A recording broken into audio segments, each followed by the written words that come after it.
Welcome to Good Guitar Chats, where today I'm joined by my brother-in-law, Matthew Lowe, who is known for his work in Keston Cobblers Club, Stables and Sylvan Weekends.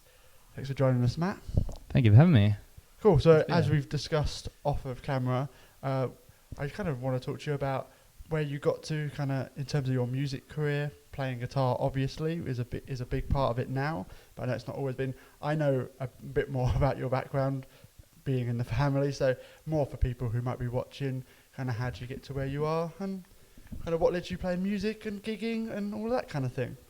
Well, it started by accident slightly. In our early 20s, I was working in the city and we started a band as a little bit of an extra hobby, and it all kind of went from there. Bought a ukulele in Denmark Street and wrote one song on it. Jules was in Ibiza, my sister, who I started the band with, and she came home and we were like, oh, this sounds good, let's release it. And then everything kind of went from there, and before we knew it, we were doing it semi-professionally, and then we quit our jobs. So it was a very fast thing. We started at 21, we were quite late into the band world.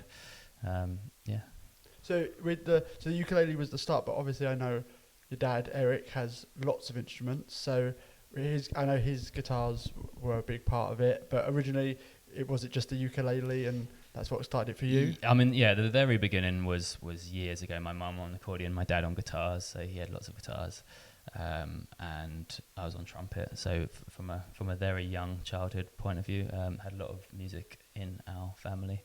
And yeah, my dad always played acoustic guitar, and I didn't really show much interest in it, to be honest with you. I was more piano up until about 17 or 18, and then I started to play it and realised it was such an easy accompanying instrument to take out with you and write music on, and it's become the thing that I play on the most. So it kind of started with, as all things do, with the parents. Yeah. So with your band, I mean, I'm used to playing in bands where I was the worst guitarist, so I became the bassist, because you have a bassist, a guitarist. But bass is like the most insane. I do a lot of bass on the songs I record, and I find that is the hardest. I mean, for a start, my fingers, same as my dad's, we've got like webbed fingers. I think my hands can only stretch about 10 centimeters I'm wide. I'm quite lucky, I've got quite like lanky fingers. Yeah, so when it comes to bass, I can only play about 2 frets at a time anyway, so no, bass is insanely hard, especially doing some kind of funk bass while I'd like to sing, and I keep it simple. It very simple. But with my band, you have a guitarist, a bassist, and a drummer, and you're away. Maybe. Yep. So, but obviously with Cobblers, which was kind of your first band, how did it kind of come that obviously you were a trumpet player, you had your ukulele that you bought in Denmark Street, but you obviously had access to all of these instruments. How did it come about to kind of bringing band members in, deciding who was going to play what, that kind of thing? That was a bit... Like I say, we started quite late. Most of my friends were 15, 16 when they started bands. There was battle of the bands at school. So I was 21, and Tom, who's my best mate, he kind of played a bit of acoustic guitar. So I was like, okay, you jump in. None of us were trying to do it professionally or even as hobbyists, really. It's just quite a strange meeting. Dan played drums before Harry, who now plays drums. And we kind of, at that point, just needed some people to play. And it was kind of best mates. So it was kind of best mates and your sister. Kind of band. Like I say, the speed that it took off on, because it's kind of indie folk in this kind of slightly niche world, maybe, with accordions and tuba, with the guitars and the banjos and the ukuleles. I think the mix of those elements took off in a way that we didn't really expect. But yeah, there was no headhunting or anything like that. It was kind of like, Tom, are you free? Dan, are you free? Dan's played drums for all of his life, but Tom, like with me, is always just like jumped around between instruments, and it was quite a lucky combination of people that started it. So obviously early days you had access to your dad's guitars. Is there a point where you got to the point with guitars, ukuleles, it can be banjos, where you thought, I'm going to need something? As you said, it started off as just a bit of fun, so of course you just, like, I'm the same, I had my dad's guitar. You don't think, I need this quality, I need this. But at what point, do you remember a point where you, Tom, Jules thought that, we need this to do the next step? Yeah, I think there's always that point where, with any profession, not just music, where you have to invest in equipment or in infrastructure to actually get bigger, and realise that with recording to start with, to be honest with you, like buying microphones and things like that before, because we always had this kind of lo-fi sound. So the ukulele that I bought was one of the cheapest ukuleles at that point, and it sounded so good for that song. And then there were other songs that we started to create, and we're like, that does not work. Sometimes you just go, I've got a £10 guitar, and I've got a £3,000 guitar, and sometimes I go back to the £10 guitar. I wrote a song called Almost Home, which is like our best Spotify song. It's just on millions, and my girlfriend got it for me from like a market, and it was like crazy, but the sound is perfect for a couple of songs. Started to realize that more. I think when you get past 5 or 6 songs that you've released, you want to create different sounds, and you realize that it's through the instruments that are going to help you create those sounds. And it's amazing how many sounds you can get out of different guitars. So now I switch between nylon guitars and steel string, and then go to resonators and banjos, and to try and get a real different sound out of different songs, because you don't want every song to sound the same, and it shapes it. When you first, it's just the same with that first ukulele. I think I'd never played a ukulele before, so as soon as I picked it up, it created a new song to start a band with. It was kind of this, and same with guitars. You get a new guitar, and you're kind of like, this has actually created a whole new sound for us. Yeah, a lot of times with like new guitars, I mean, with the electric guitar players we've had on, it's a jumping off point, isn't it? It's a source of inspiration. Me and my business partner Ed, we've sworn off banjos. Oh no! But, no, I understand.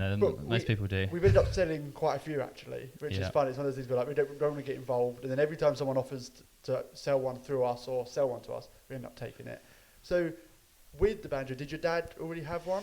No. So my dad was I wouldn't say he was a snob, but he was definitely one of those guitarists who was like, cause he plays ukulele now. He plays in so many ukulele bands. He's actually at Camp Wildfire doing a ukulele workshop at the moment. He's like, lives and breathes the ukuleles. He was one of those guitarists who was like, I don't want to play a ukulele. That's a baby's toy kind of thing for about 15 years.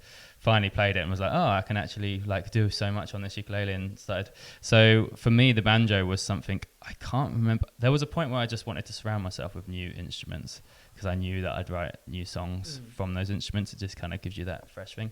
So I asked for it for Christmas about 15 years ago, just when the band, around the same time as I got the ukulele. And it just goes, the ukulele, banjo, guitar, I started to put those 3 together, having cross rhythms and things. I love like things like Sufjan Stevens, where there's like 5 different stringed instruments coming together, picking, and it really helped with stuff like that. So again, I'm not a bluegrass banjo person. I play the banjo like I play the guitar. I play the ukulele like I play the guitar. It's all come from the guitar. But so I don't do bluegrass style finger picking. I don't use like the metal finger picks. I just do it with my fingers and a plectrum. But it's just different sounds that go on top of each other nicely. It's like my favorite thing is a banjo and guitar together. I would rarely do banjo on its own or guitar on its own in that kind of way. So did you start, obviously you started with a kind of normal is it a 5-string banjo?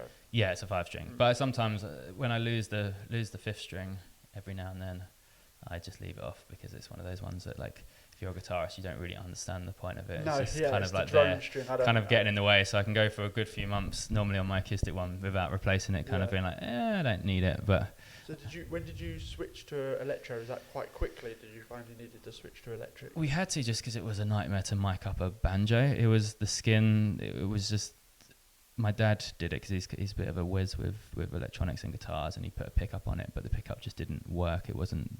So a lot of people use microphones on banjos to get the real sound. And so I got a gold tone electric banjo, which they're brilliant. It's not as good though. You like when it comes to doing a session, anything acoustic, you want to go back. And when it comes to recording, I still use my standard. But the gold tone is so good for just controlled live stuff. And with Sylvan Weekends, which is the new project I've started, we've started to mix synth and folk, and I'm using a lot of guitar pedals now on the banjo. Oh, only just started. A lot of delays, and some cool sounds that have suddenly, because it's not that far away from a hollow body electric guitar.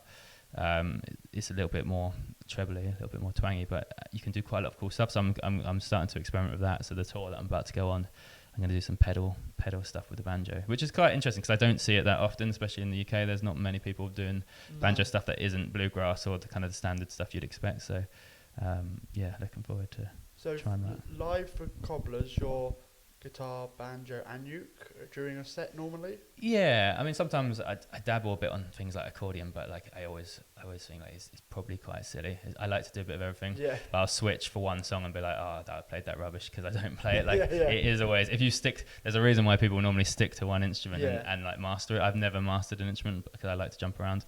Because with Cobblers we were kind of like known for switching the front three, like me, Jules, and Tom. We switch between the accordion and stuff, but generally acoustic guitar has become my kind of bread and butter, and that's stables, which I do with Dan. I'm nearly always on the acoustic guitar. and it's the main thing that I feel very comfortable with. Yeah, yeah. But I still like to jump. I think with Sylvan Weekends, I'll jump onto the piano a little bit here and there. And So obviously with Cobblers, it's 5-piece. yeah, Yes, it's, Yeah. and it's piano, guitar, ukulele. But I've seen, if you've seen Keston Cobblers Club, everyone plays everything. It's all kind of mixed we like to around. switch. Yeah. And then for stables, just the two of you and Dan. I know Dan plays a bit of ukulele, but Yeah, so we try and get Dan on ukulele. He plays guitar as well. He's mainly a drummer, so that was his main thing. And we have just very big harmonies. A lot of people say kind of like Simon and Garfunkel. When we don't have the drums, when we do have the drums, we try and get the sound. We like to do festivals, and we still want to make people dance. We don't want to be sat down on chairs kind of sure, doing. yeah.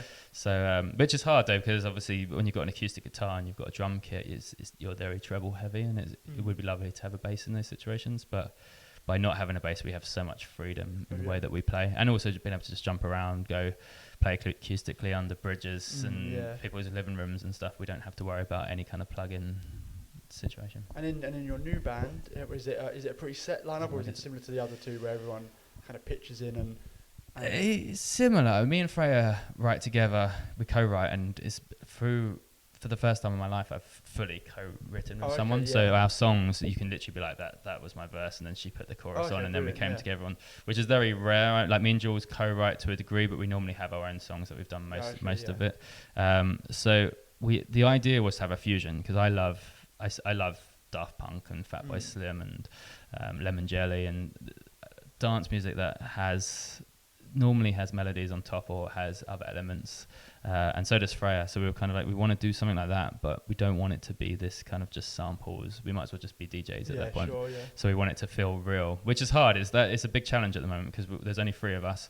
We haven't got a crew. There's just the 3 of us going, and we're going to do some living rooms and things like that. It still has that very folky element to it. And it's until you've got an insane setup, it's very hard to not do that unless you just press play. So we're kind of like trying to do a combination. So Freya's on a synth. She's got a Prophet synth.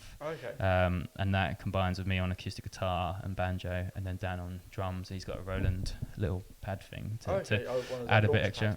Yeah, and again, we don't want to kind of be like, set it off and here we go for 3 minutes, and we've actually got most of the songs just being played through that. So we're trying to find like a nice middle ground at the moment, because we quite like not having to play to a click track and keep it quite organic and natural. But yeah, it's meant to be a combination of lots of sounds, and it's working well in that way. We didn't want it just to be stables plus Freya. We want it to be like a new thing. So yeah, we're 1 year in, and we've gained quite a lot of momentum, and we're doing some tours, and it feels good and exciting. I think next year will be about investing in the sound and working out how we can really do it justice live. I think we've got our producing in the studio down to where we want it now, but I think live we might have to get some kind of engineer or some kind of creative director in from the music side, like a fourth person who can kind of come with us and be like, I'm going to run the stage, I'm going to run your setup, and get a bit technical with it all, because it's just getting all those elements together and making it sound professional. So I think I know about, but again, for people who might be interested at home, is your Ibanez connection. I mean, we've sold lots of Ibanez's secondhand mostly, but not many Ibanez acoustic guitars out there modern, but the men of Keston Cobblers Club are armed with them. Yeah, that was. I mean, I'm not going to lie. There's no point in lying. They were gifted to us by Ibanez, and it was part of their scheme. I think they wanted some ambassadors. Obviously, so many people in the folk world go to Taylor and Martin and Tanglewood. And I think they wanted to get their guitars in the hands of some people. So our manager reached out about 6 years ago, and these 2 lovely guys flew out from Japan with 2 handmade guitars, and we met in remember the old Escape Studios? Here in Bromley. So we met there because we just needed a studio to meet them. They flew out with the guitars, and me and Tom tried them out, and I mean, you know, we were never going to say no because it felt very cool. But I've been using it ever since. It's insanely good, and it's a handmade, and they wanted to branch out from what they were doing. They wanted to be because Ibanez is so well known in the electric world and for bass guitars as well. I think they wanted to branch out into that world a bit and get some smaller bands to be their ambassadors and say, look, these guys play it, and we love it. Like I said, I play it all the time. It's my staple. Yeah, no, they're guitar. Excellent guitars. I mean, we were lucky that when you recorded my band's EP, that we got to use your Oh We got yeah, to yeah. use it, and we got to use the bass, and they're both excellent guitars, really beautifully made. I think Yeah, they're overlooked for acoustic guitars. Really, it's not something they're known for, but they are overlooked for it. Yeah, and I can see. I mean, you've got to have your niche, and yeah, I think it's. I think people go. Sometimes you jump straight to the name. If you've got the money, you go Martin or Taylor, just because it sounds like the best. But it's just trying something out. And like I say, there's no point in me trying to pretend like it wasn't, because these guys were giving them to us. But actually, I've been using it ever since, and along with my other guitars, and yeah, they've been absolutely wonderful. That sounds really cool. Yeah. Having people flying out from Japan to give you guitars is pretty much pretty much the dream. They were the glory days. Yeah. Well, let you, obviously you're so busy at the moment. Whatever you want to plug, I know you've got. I mean, you're on. I had to catch you now. Well, we had to catch you now to record this because you're pretty much gone for the rest of the year, aren't you? Yeah, it's very busy. Having 3 projects, it turns out, is quite hard work but fun. And yeah, I'm away for the whole of the autumn, and then back for Christmas. But yeah, it'll be nice. I'll be taking my Ibanez with me and my banjo and a ukulele. Ukulele is the one good thing about ukulele. If you do start selling them, is that they are very easy, probably to ship. Yes, yeah. We've got one. We've got a 1930s. Oh, nice. Vintage. It's the same model that's played by, who's the really famous banjo player? Toby, help me out.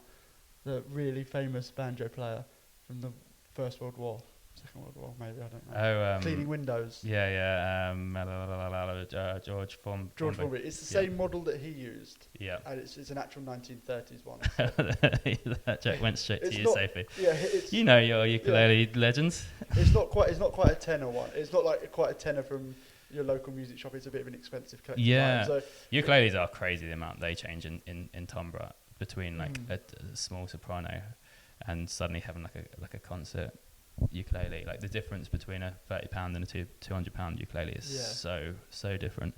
And like I say, sometimes you want it to sound like a really bad ukulele, if that makes sense. There's a few songs you want it to sound like, I want this to sound bad, but yeah, the difference between ukuleles are crazy. Sometimes especially we've had them where you get the concert ones and they've almost toned it down so much it might as well it's effectively just a tenor guitar. Like it's a very you can get to that point. It's like it can get too clean sometimes.